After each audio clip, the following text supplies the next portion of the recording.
Puji Tuhan, saya percaya saudara mengerti, saudara adalah segalanya bagi Allah. Amin. Saudara segalanya. Kalau kita katakan segala, saya beritahukan, saudara lebih segalanya bagi Tuhan. Kita tidak pernah mengorbankan seperti apa yang Bapa sudah korbankan. Bapa sudah mengorbankan, Yesus mati buat kita. Itu menandakan bahwa saudara segalanya. Dia bayar mahal itu semuanya, supaya hari ini kita boleh menjadi anak-anak yang dikasih. Kita juga boleh memanggil hari ini sebagai Bapa kita, Bapa yang terkasih, Bapa yang tersayang. Amin. Nah, hari ini kita mau belajar firman Tuhan tentang bertumbuh dan bertambah banyak. Ya. Saya sederhanakan kalau tema aslinya.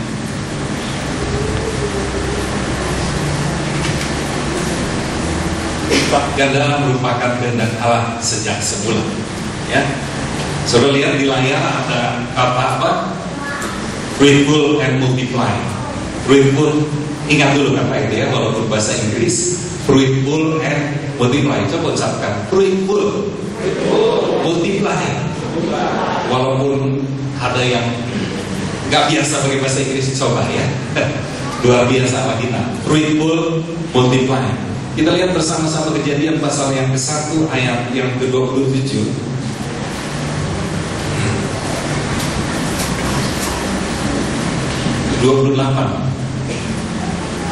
Kejadian pasal 1 ayat 28 dikatakan seperti ini. Maka Allah menciptakan manusia itu menurut gambarnya, menurut gambar Allah diciptakannya dia, laki-laki dan perempuan diciptakannya mereka. Allah memberkati mereka, lalu Allah berfirman kepada mereka, beranak cuculah dan bertambah banyak, penuhilah bumi dan taklukkanlah itu, berkuasalah atas ikan-ikan di laut dan burung-burung di udara, dan atas segala binatang yang merayap di bumi.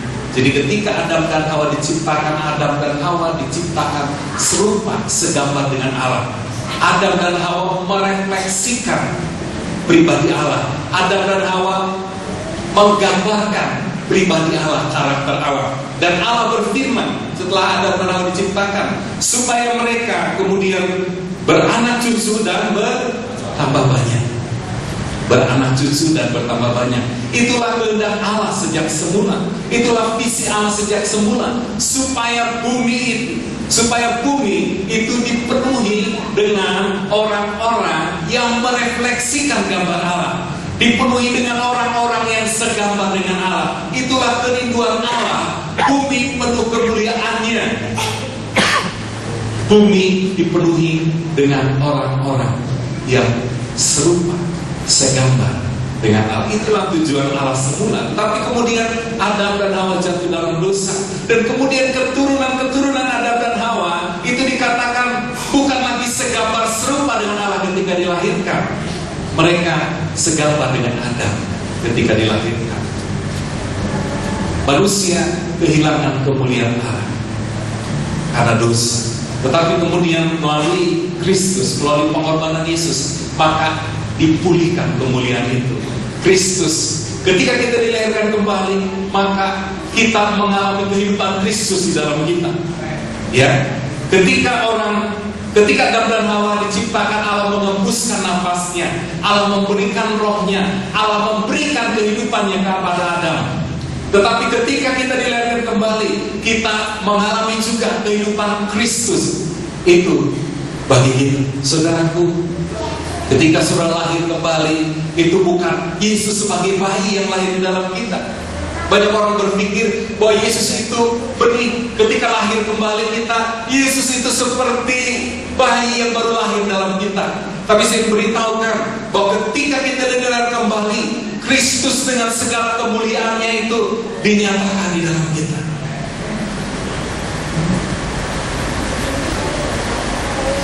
Ketika kita menerima kehidupan, ya, Alkitab katakan, barang siapa memiliki anak, ia memiliki hidup. 1 Yohanes 5:11-12 ya. Barang siapa memiliki anak, ia memiliki hidup. Ia memiliki kehidupan Kristus. Dalam bahasa Yunani, zoe, kehidupan. Artinya apa? Kita menerima kualitas kehidupan yang sama seperti yang memberikannya. Ya, jadi kehidupan Kristus, kualitas kesempurnaan Kristus itu diberikan kepada kita. Jadi ketika kita dilahirkan kembali, kita memiliki kesempurnaan Kristus di dalam kita. Kita memiliki kuasa yang Kristus miliki. Kita memiliki hikmat yang Kristus miliki. Kita memiliki segala yang Kristus miliki. Itu artinya kehidupan. Kan Yesus sering di Alkitab katakan, aku datang supaya kau memiliki hidup. Yang dimaksudkan hidup adalah kehidupan Kristus sendiri. Itu yang ditaruhkan kepada kita semuanya, sehingga kita mengalami kepenuhan Kristus di dalam kita. Itulah keajaiban dilahirkan kembali.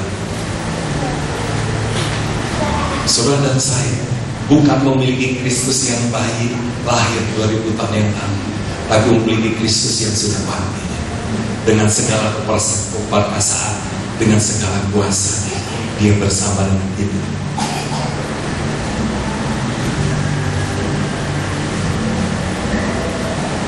Dan Allah itu, kehadiran Kristus di dalam kita itu dimanifestasikan. Itu mulai keluar, mulai kelihatan melalui perkataan kita, melalui perbuatan kita, melalui sikap kita. Namun aku hidup, tapi bukan lagi aku sendiri yang hidup, melainkan Kristus yang hidup di dalam aku. Kristus yang menjalani hidup melalui kita. Seorang hamba Tuhan katakan, bukan lagi aku hidup bagi Kristus, tapi Kristus yang menjalani hidup melalui hidup kita. Itu yang dimaksud, namun aku hidup, tapi bukan lagi aku yang hidup, melainkan Kristus yang hidup di dalam aku. Kristus dengan segala kesempurnaannya itu ingin menjalani hidup di dalam kita, bersama dengan kita. Amin. Kita balik lagi. Saudaraku, kenapa saya kasih judul tadi fruitful and multiply? Karena dalam bahasa Inggris ternyata ayat ini berkata beranak cucu dan bertambah banyak itu bahasa Inggrisnya be fruitful and multiply. Ya, kalau terjemahan bahasa Indonesia beranak cucu dan bertambah, sama kan, beranak cucu dan bertambah banyak sama.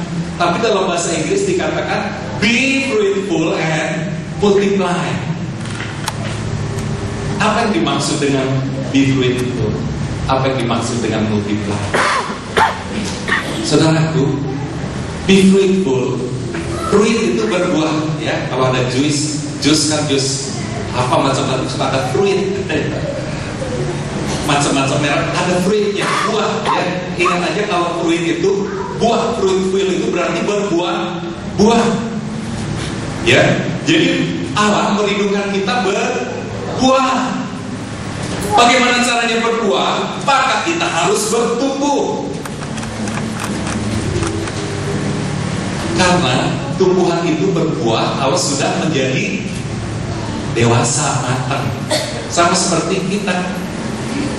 Ya, ketika kita tumbuh kemudian menjadi dewasa, menikah kemudian menghasilkan anak. Nah, kalau fruitful, kalau kita punya benih, misalnya benih pohon mangga. Pohon mangga ditanam, kemudian dia akan mulai tumbuh, ya. Tumbuh kemudian keluarlah tunas kecil, ya. Kemudian tumbuh lagi, mulai muncul batangnya, saudara. Batang yang lebih besar, kemudian muncul carang-carang. Mulai setelah setahun 2 tahun mulai membesar. Dan kemudian sampai pada kedewasaannya, maka pohon mangga itu mulai menghasilkan buah. Dan kemudian pohon buah ini setelah banyak dipanen orang, ya, kalau di Markus pasal 4 cerita tentang benih seperti itu. Dan kemudian akhirnya dinikmati orang. Itu namanya berbuah. Itu namanya berbuah. Ketika kita mau bertumbuh di dalam Tuhan, maka kita mulai menghasilkan buah-buah rohani, buah-buah roh. Kita bertumbuh dan otomatis kita akan berbuah. Saudara tidak perlu dipaksa, ayo dong berbuah. Kalau saudara tumbuh dengan sehat, maka saudara akan berbuah.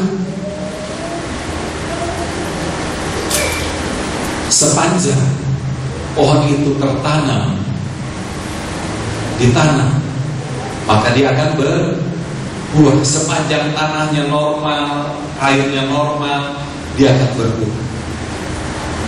Tinggallah di dalam aku, kata Tuhan, maka kau akan berbuah. Jadi sepanjang kita tinggal di dalam Kristus, otomatis kita akan berbuah. Nanti kita akan bahas apa yang dimaksud tinggal di dalam Kristus. Tapi saya ingin kasih gambaran dulu. Sekarang apa yang dimaksud multiply? Multiply itu dikali-kali, kali-kali, dilipat kali gandakan. Itu namanya multiply. Nanti saya jelaskan. Kita lihat satu game sedikit ya. Ada satu pertanyaan, nanti jawab, jangan banyak pikir, jawabnya. Saudara nggak salah, nggak benar ya. Ini hanya permainan. Lihat, saya kasih contoh. Sepanjang 30 hari itu kita dikasih uang. Mau kan? Siapa yang gak mau ya dikasih uang. Tapi di game, saudara, uangnya di pikiran aja ya. Jadi saudara dikasih pilihan.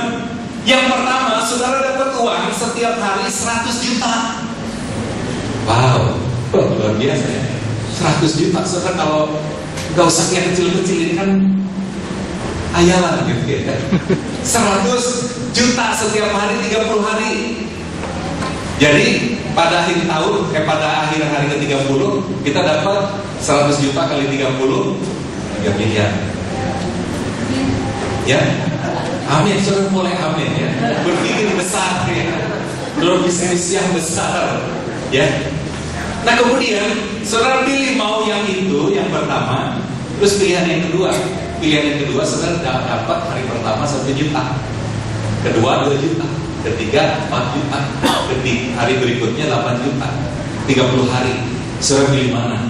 Pilih yang 100 juta sehari selama 30 hari, atau pilih yang hari pertama 1 juta, hari kedua 2 juta, hari ketiga 4 juta. Pilih yang mana? Yang pertama angkat tangan, 100 juta tiap hari. Ayo angkat tangan.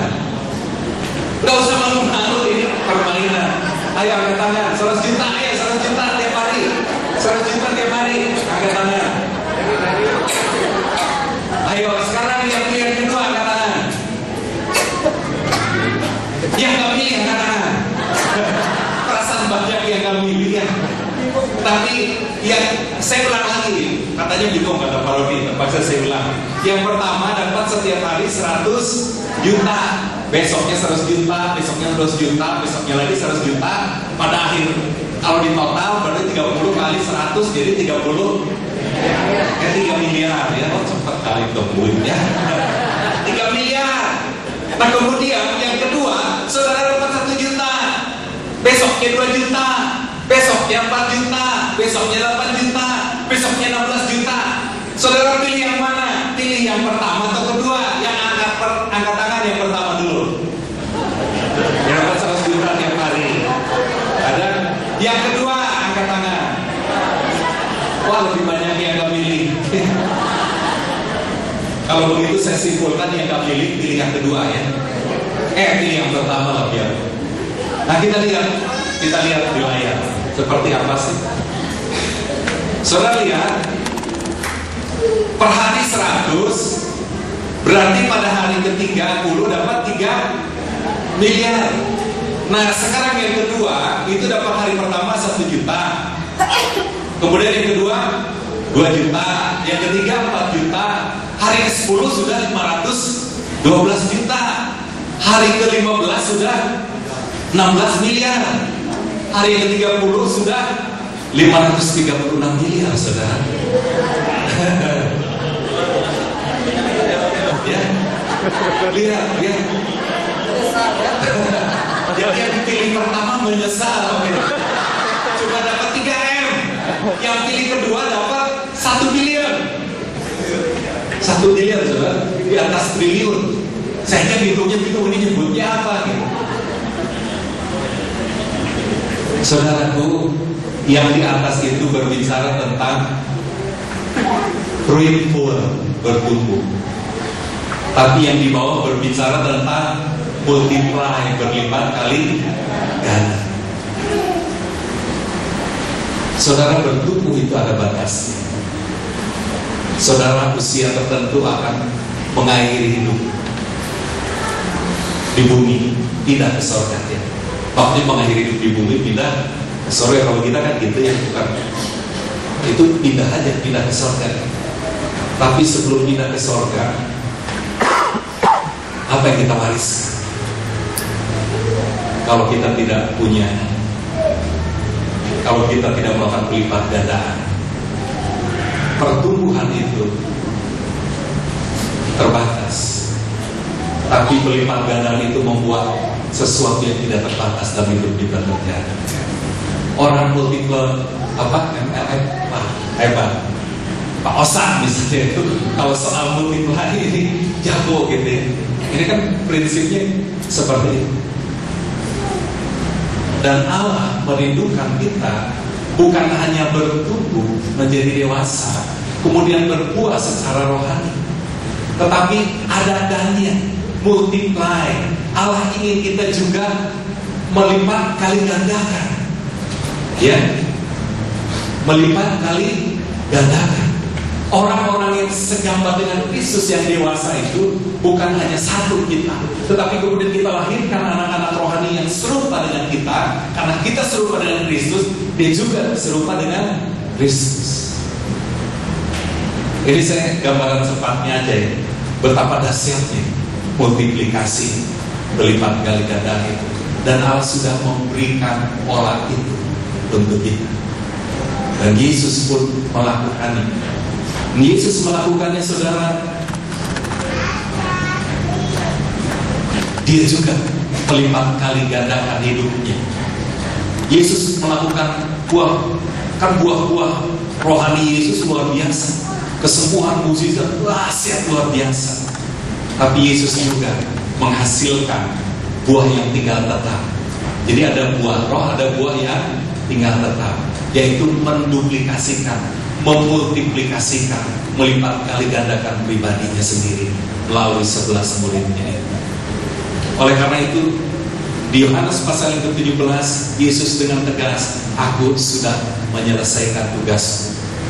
Di Yohanes pasal yang terakhir, ketika Yesus di kayu salib, Yesus katakan sudah selesai. Tapi sebenarnya Yesus juga mengatakan hal yang mirip di Yohanes pasal yang 17. Yohanes 17 ayat 4 katakan, aku telah mempermuliakan engkau di bumi dengan jalan menyelesaikan pekerjaan yang kau berikan kepadaku untuk melakukannya. Dia katakan dengan jalan menyelesaikan pekerjaan. Yang dimaksud ini bicara bahwa dia sudah memuridkan, dia sudah menyiapkan 11 murid itu. 12 yang satu mengkhianati, 11 murid sudah disiapkan. Dan dia katakan sudah selesai. Ini doa Yesus, doa keimamatan Yesus. Sudah selesai. Di kayu salib Yesus bilang juga sudah selesai. Itu bicara tentang penebusan, bicara tentang pengampunan dosa. Dia sudah menyelesaikan.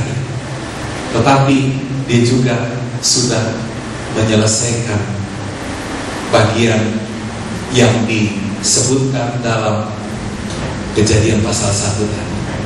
Yesus sudah bertumbuh. Kan dikatakan di Matius, Yesus bertambah hari, bertambah besar, bertambah hikmatnya, bertambah dikasih Allah dan dikasihi manusia. Itu berbicara tentang fruitful. Tapi kemudian Yesus juga melakukan bagiannya untuk multiplikasi. Dia lahirkan 11 murid. Selesai. Saudaraku, 2000 tahun yang lalu Yesus sudah menyelesaikannya. 2 hal yang diselesaikan. Dia menyelesaikan dosa saudara. Selesai. Ketika dia mengakhiri hidupnya di kayu salib, dia katakan, It's finished. Ini sudah selesai. Dosa kita sudah selesai. Penderitaan kita sudah selesai. Sakit penyakit kita sudah selesai. Bahasa Yunaninya telestai. Sudah selesai. Bahasa Bataknya apa saudara? Selesai. Beda sedikit bahasa Yunani dan bahasa Batak. Selesai. Kalau bahasa Yunani telestai. Beda dikit. Ya. Sudah selesai. Dan Yesus juga di Yohanes 17 katakan sudah selesai. Serius setiap kita suatu kali kelak berkata, aku juga sudah menyelesaikan. Aku punya murid yang dewasa, yang suatu kali kelak mereka juga punya murid dan akhirnya tadi menjadi bilangan yang luar biasa yang akan memenuhi bumi. Itulah kerinduan Allah bagi kita, bertumbuh menjadi dewasa, menghasilkan buah rohani, dan kemudian kita memultiplikasikan diri kita. Jemaat yang dikasih Tuhan, saya ingin kasih contoh yang lain. Kalau kita punya satu pohon mangga, kita nikmati buahnya saja, suatu kali kelak kita akan kehilangan penghasilan kita. Misalnya ya, kita punya pohon mangga, kita pupuk, kita jagain, setiap berbuah kita pagerin, setelah berbuah dipanen, dijual di pasar, kita dapat penghasilan. Musim depan berikutnya kita juga menjual. Musim depan sampai akhirnya pohon mangga ini tidak menghasilkan buah lagi mana. Itu bertumbuh itu berbatas waktu, akan mengalami perhentian. Tapi kalau orang yang pintar, maka dia akan ambil kemudian dari pohon mangga, dari buah yang bagus, dia akan pilih yang terbaiknya, dan dia cari tanah lagi, dia mulai tanam biji mangga itu di banyak tempat, dan akhirnya mungkin dia hanya ambil 10, tapi kemudian 2, 3, 4 tahun kemudian dia punya 11 pohon mangga.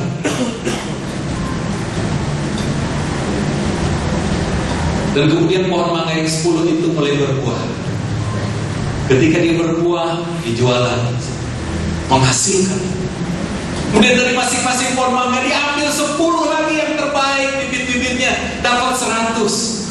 Dan dia tanam lagi 100, itu menjadi 100 pohon mangga yang luar biasa. Dan bertahun-tahun kemudian itu menjadi kebun yang luas. Bertahun-tahun kemudian menjadi hutan mangga, saking luas. Itu bicara multiplikasi. Saudara jangan berhenti hanya berbuah. Saudara harus mulai sisihkan waktu saudara juga untuk bermultiplikasi. Dengan cara apa? Yesus sudah mengajarkan, dengan cara memulihkan.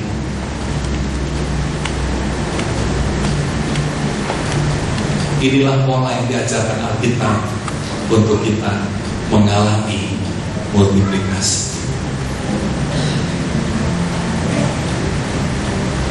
Cuma Tuhan, lalu sehingga kita mengerti bagaimana kita mengalami pertumbuhan. Tadi saya jelaskan tinggal di dalam Kristus. Tinggal di dalam Kristus. Kita lihat gambar yang favorit saya. Tadi saya sudah jelaskan di awal bahwa saudara adalah segalanya. Buktinya apa? Dia serahkan Yesus mati di kayu salib. Kalau saudara katakan aku rindu, aku haus kepada Tuhan, saya beritahukan Allah lebih rindu lagi untuk bertemu dengan kita. Buktinya apa? Dia sudah bayar mahal. Dia bayar mahal untuk bertemu kita, saudara. Harga nyawa anaknya. Kalau kita bayar nggak bayar, saudara. Yesus yang bayar. Yesus yang bayar.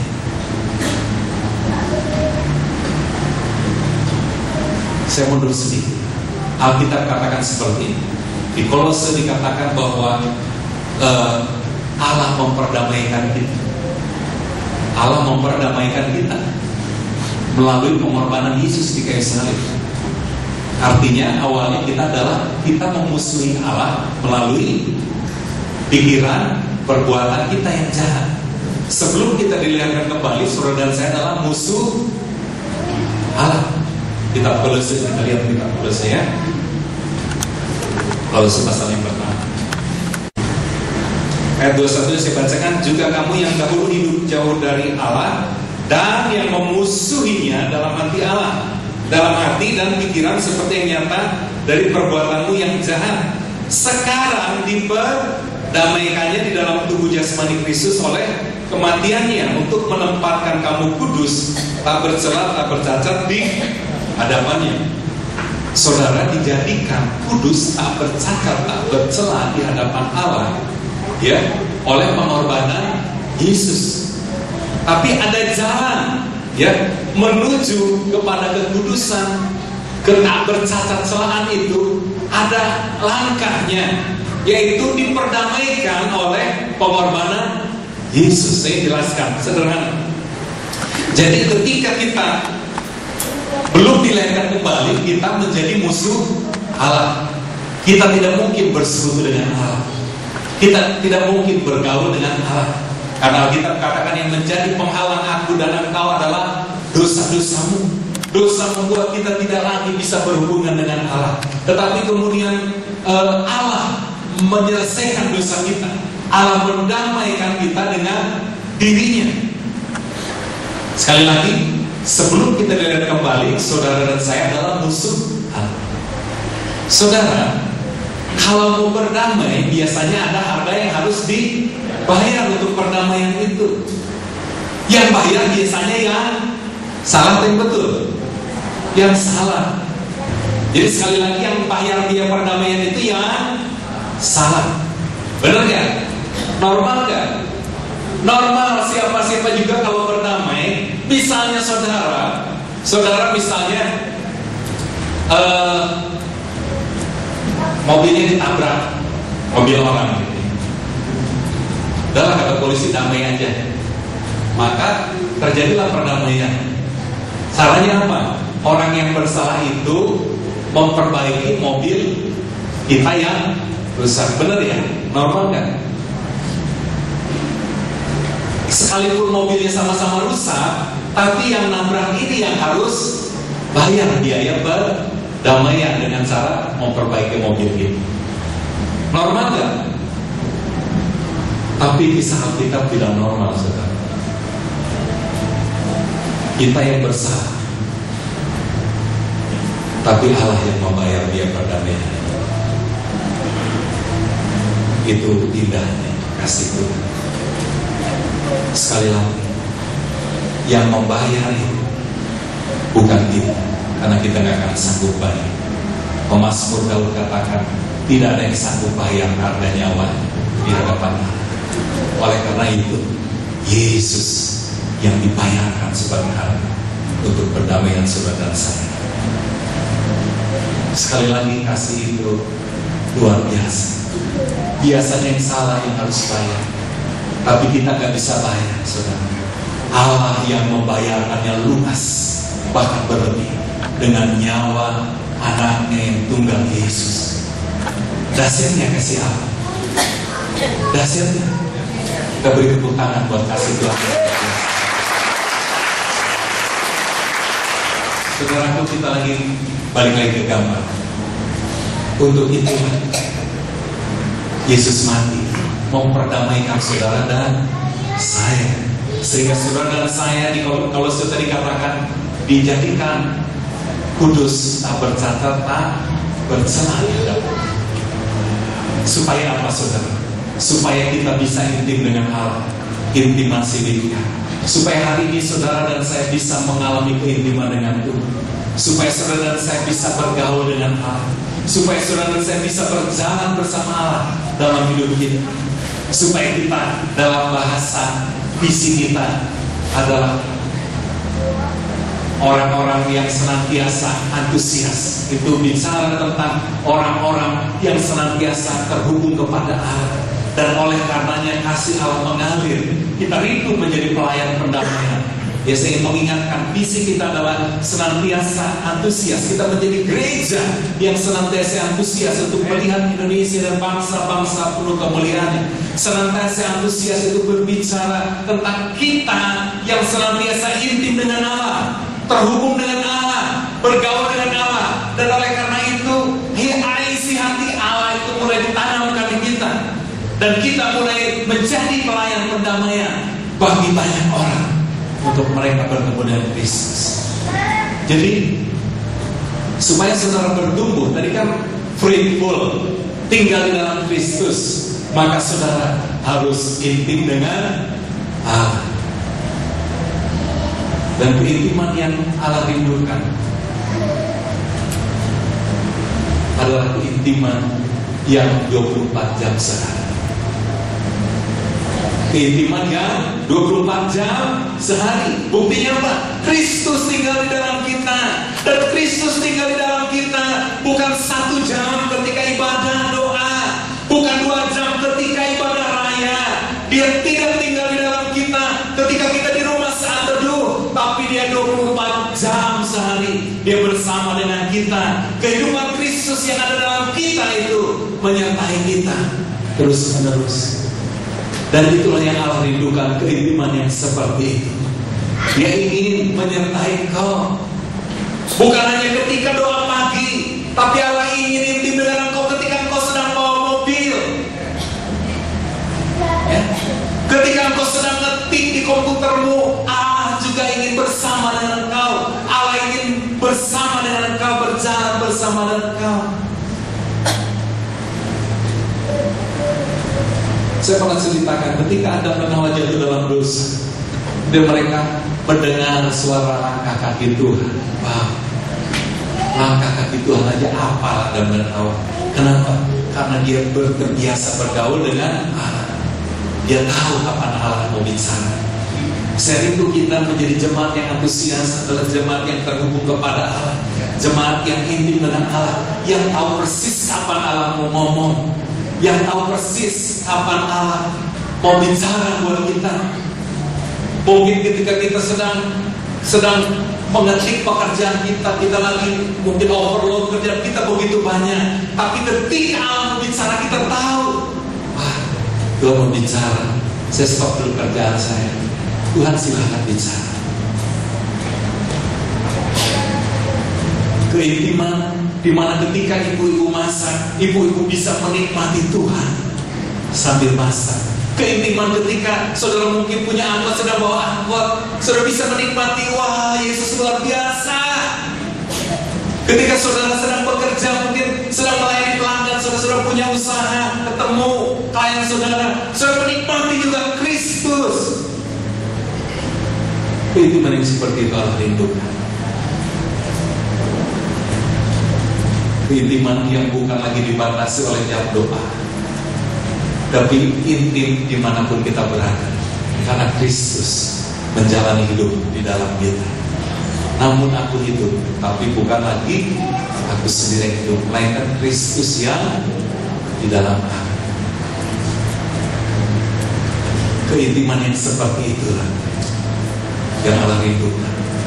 Sambil saudara mungkin ngasuh anak, saudara menikmati ngasuhnya bersama dengan Kristus. Amin. Sambil saudara mungkin menyirami tanaman saudara, yang saudara mungkin yang punya kebun, saudara menyirami dengan Kristus. Dia tinggal di dalam kita. Dia rindu menjalani hidupnya bersama dengan kita. Dia sudah bayar mahal. Itulah yang akan membuat kita bertumbuh ketika kita intim, baik itu melalui firman Tuhan, baik itu melalui tadi penyembahan. Saudara, bergaul itu butuh respon dua belah pihak. Intim itu butuh dua belah pihak. Kalau saya ingin intim dengan istri saya, istrinya lari-lari terus nggak bisa. Mau ngobrol, masak lagi. Mau ngobrol, nyuci lagi. Mau ngobrol, ke pasar lagi. Harus kedua belah.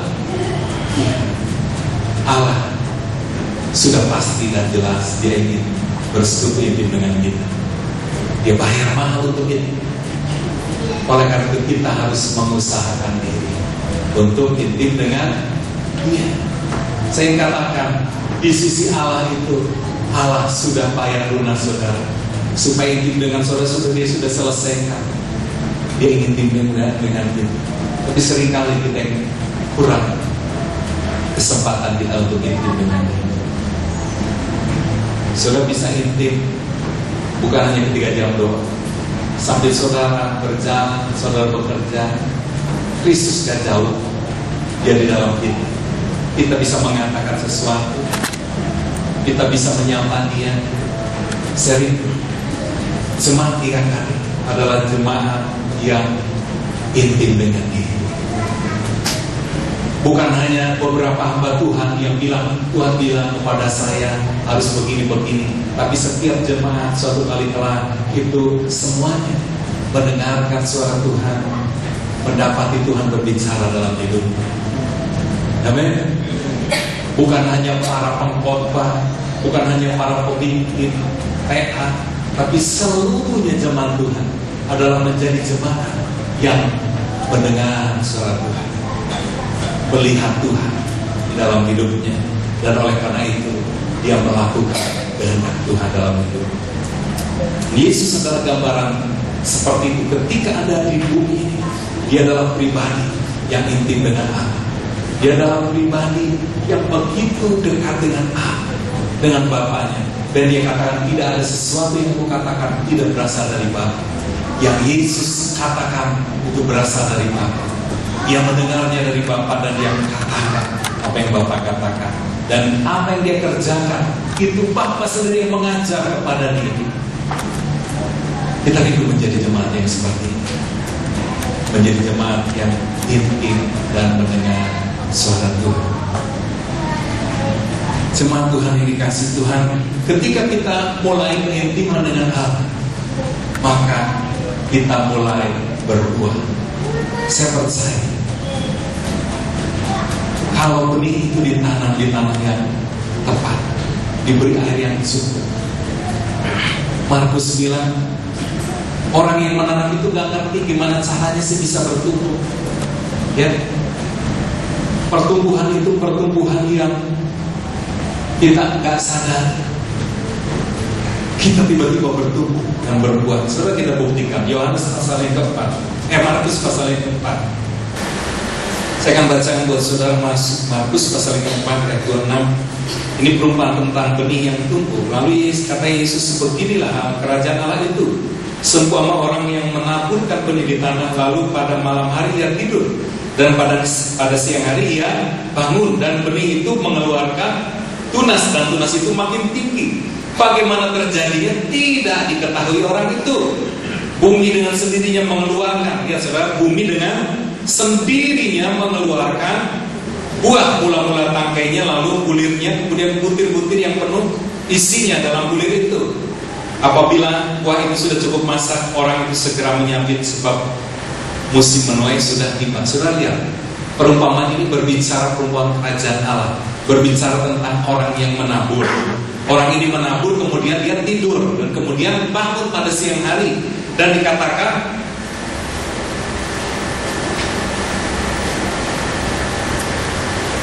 bagaimana terjadinya, 27, bagaimana terjadinya tidak diketahui orang itu. Tidak diketahui orang itu bagaimana di dalam tanah itu, kemudian benih itu mulai menghasilkan tunas, kemudian menjadi besar, menghasilkan batang dan sarang-sarangnya. Gak tahu orang itu bagaimana prosesnya. Yang dia tahu, benih itu sudah menjadi pohon dan kemudian berbuah. Itu juga yang terjadi, saudara. Kalau saudara terhubung kepada Allah, saudara bergaul dengan Allah, intim dengan Allah, saudara sendiri tidak menyadari saudara sudah berubah. Saudara sudah berbuah, saudara tidak menyadari. Orang-orang di sekitarmu, istri, anakmu, yang mulai melihat engkau sudah berubah. Orang lain yang bisa melihat engkau berbuah dan berubah, bahkan kau sendiri tidak menyadarinya. Tidak tahu kok sudah berubah. Orangnya mulai menikmati perubahan hidup saudara. Saudara mulai menjadi berkat, mulai perkataan, mulai perbuatan, saudara mulai berbuah. Saudaraku, itulah caranya saudara fruitful, berbuah. Tapi Allah tidak mau kita berhenti di situ. Allah mau kita multiply. Allah mau kita menduplikasikan diri, menghasilkan orang-orang yang sama seperti kita. Orang-orang yang menggambarkan pribadi Kristus dilahirkan melalui hidup kita. Tadi saya jelaskan bagaimana caranya fruitful. Ini esensinya, dasarnya, yaitu bergaul dengan Allah. Bagaimana kita bertumbuh menuju keserupaan dengan Kristus, serupa dengan gambarnya dari kemuliaan yang semakin besar. Dan ada cara lain, saudara bergaul dengan Allah. Entah saudara melalui langsung berbicara, mendengar Allah, melalui Alkitab ini, saudara menerima firman Allah.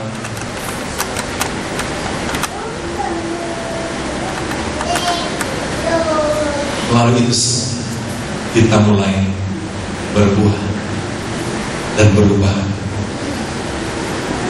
Ya, saudara nggak perlu dipaksa berbuah, nggak perlu dipaksa berubah. Ketemu Yesus, saudara ketemu Yesus tiap hari, berjalan bersama dengan Yesus, saudara diubah, saudara mulai berbuah. Amin. Gak ada metode untuk berubah, saudara. Metode ABCD, waduh banyak orang ajarkan metode berubah, metode berbuah. Tapi Alkitab katakan, kalau saudara tinggal dalam Kristus, saudara bergaul dengan Allah, terhubung dengan Allah, menikmati ketimpangan dengan Allah, saudara otomatis akan berbuah, saudara otomatis akan berubah. Dan saudara sendiri akan heran, kok saya jadi begini? Kok saya jadi gak cepat marah ya? Bisa itu. Kok saya begini? Itu yang terjadi bagi orang-orang yang bergaul dengan Allah, yang intim dengan Allah. Lalu bagaimana caranya multiply? Saudara, multiply adalah melahirkan orang-orang lain yang serupa dengan Kristus, orang-orang lain yang serupa dengan gambarnya, orang-orang lain yang kemuliaannya semakin besar. Seperti pohon mangga tadi. Kalau cuma satu pohon mangga, berbatas, akan habis masanya.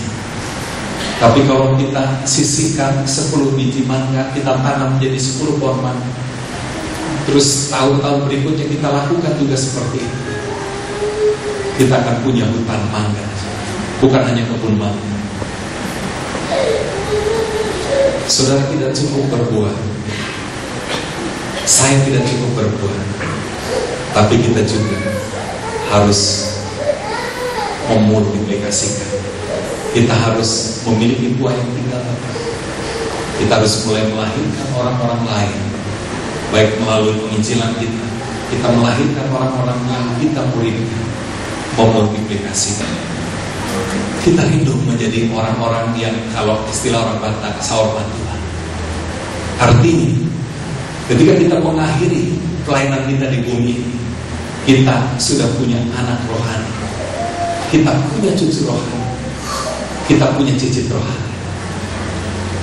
Itu yang Allah rindukan dari hidup kita, sehingga kita pulang ke rumah Bapa itu dengan kepala tegak, sama seperti Yesus di Yohanes 17, aku sudah menyelesaikan apa yang Bapa percayakan kepadaku.